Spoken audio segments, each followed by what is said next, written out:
বন্ধুরা, তো তোমাদের সামনে আজকে আবার আমি একটা নতুন ব্লগ নিয়ে এসে বললাম। তো আজকে হলো চড়ক পূজা, তার জন্য আমরা এখন যাইতেছি চড়ক গাছটা তোলার জন্য। তো এই বাড়ির পিছনে আছে, এই বাড়ির পিছনে পুকুরে চড়ক গাছটা রাখা আছে। তো ওখানে আমরা যাইতেছি সব বন্ধুরা মিলে চড়ক গাছটা তোলার জন্য।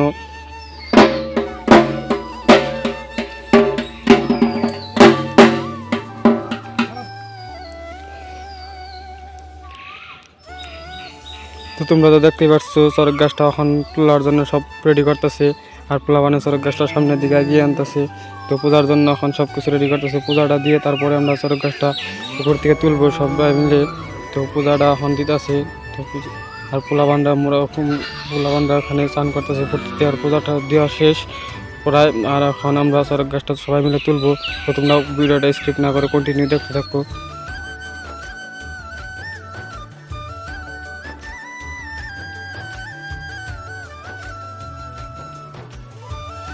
তো এখন চড়ক গাছটা তোলা শেষ, আর আমরা এখন নিয়ে যাবো চড়ক গাছটা স্কুল মাঠে। তো স্কুল মাঠে চড়ক গাছটা ঘোরানো হবে, ওখানে মেলা হবে। তো আমরা সবাই মিলে এখন কান্দে করে নিয়ে যেতেছি চড়ক গাছটা স্কুল মাঠে। তোমরা ভিডিওটা দেখতে থাকো। চড়ক মেলাটা এখানে হবে। তো আমরা এখন চড়ক গাছ গাড়ার জন্য গাঁথা খুঁজবো।